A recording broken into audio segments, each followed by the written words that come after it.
a sua tarefa. Porque ele está dizendo menos força e mais eficácia. E aí Salomão estabelece um princípio para nós aprendermos, que é a diferença entre o uso da força versus o uso da inteligência. É verdade que a força causa um impacto maior. Quando eu falo de força, eu não estou pensando apenas no sentido da física. Estou pensando no uso da força no sentido da argumentação, do discurso.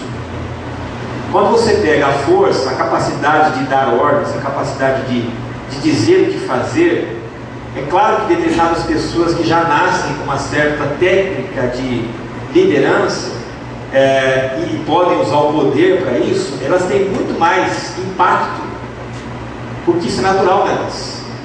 Eu diria para você, é muito mais fácil mandar, é muito mais fácil dar ordens, muito fácil. Tem gente que já nasce com isso, embutida na sua própria personalidade, e a força causa realmente um impacto maior. Ninguém ousa discutir com alguém que sabe liderar, que sabe dar ordens, não é? Geralmente as pessoas lideradas abaixam a cabeça. É como aquele ditado, né? Manda quem pode e obedece quem tem juízo. Agora, o que ele fala aqui é que a inteligência vai trazer resultados mais duradouros.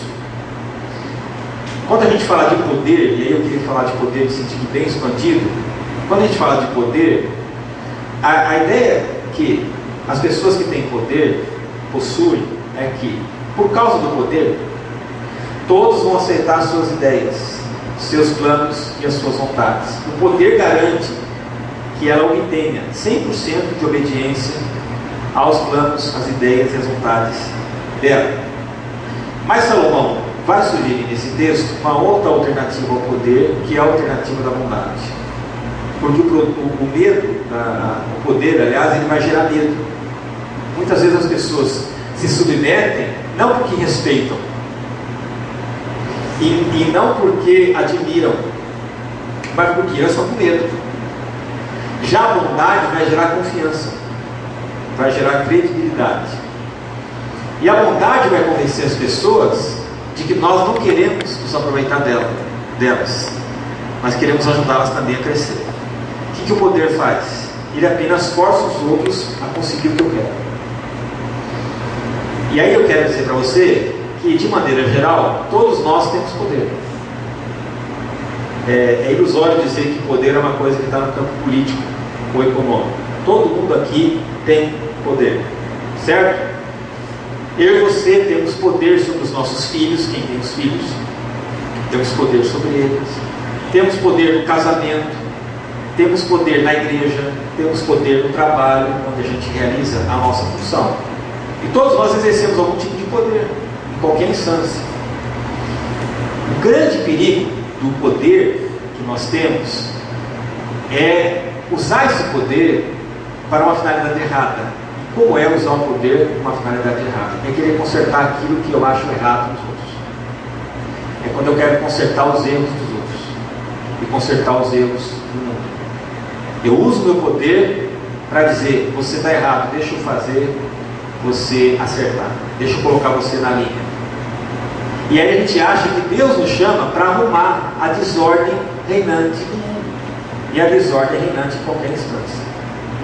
Na verdade, Deus não nos chama para consertar coisa alguma. Qual é o chamado de Deus? Não é para consertar o mundo e as pessoas. O poder vai objetivar apenas corrigir e criticar. Significa que, quando eu tenho poder na mão, o maior risco e a maior tentação que eu sofro é olhar para os outros e enxergar neles o erro. E a minha autoridade é a autoridade de corrigir ou criticar. Mas segundo a Escritura, Deus não nos chama para corrigir coisa alguma, mas para ajudar pessoas a se desenvolverem espiritualmente, emocionalmente, para que elas cheguem à maturidade, seja espiritual, seja emocional. O objetivo de Deus é a cura. Se você olhar, por exemplo, a palavra salvação na Bíblia, eu gosto muito da palavra salvação, mas a palavra salvação, no sentido literal dela, não quer dizer, não significa apenas salvar a alma da condenação. ir para o céu. Esse é o sentido clássico. Mas se você pegar a palavra salvação na Bíblia, ela é usada em outros sentidos nos Salmos. O salmista diz: um dia eu estava abatido, mas o Senhor me salvou. É claro que ele está dizendo, eu estava abatido, o Senhor me salvou, não no sentido de que eu estava abatido, Deus me fez morrer e me levou para o céu.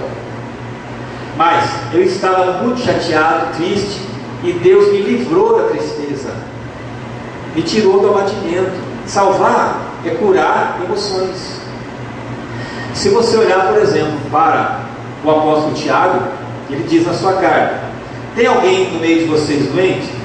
Chame os presbíteros da igreja, orem sobre ele, ungindo com óleo em nome do Senhor, e a oração da fé salvará o doente. Lembra desse texto? A oração da fé salvará o doente. Não quer dizer que o doente vai para o céu com a oração, mas que a oração cura. Então, se você pegar a palavra salvação no sentido mais amplo da Bíblia, a ideia geral é cura. Jesus veio nos salvar, não é apenas no sentido de que veio nos tirar daqui desse mundo e nos levar para o céu um dia. Ele veio nos curar. Nos curar do quê? Dos males que o pecado fez, dos estragos que o pecado causou nas emoções. Então o objetivo de Deus é nos curar. E como é que Deus nos cura? Abrindo mão do seu poder.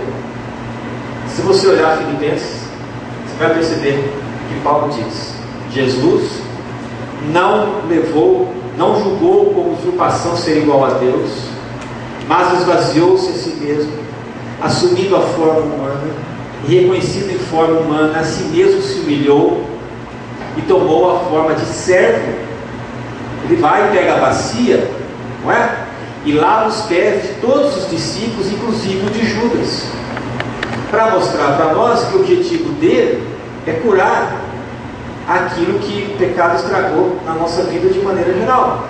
Portanto, se Deus tem a intenção de nos curar, a autoridade que nós temos sobre pessoas não é uma autoridade punitiva e corretiva, mas é uma autoridade terapêutica. Deus nos dá autoridade para fazer o que Ele faz. Então, diante do erro de alguém, seja esse alguém quem for, Deus me chama para ajudar essa pessoa.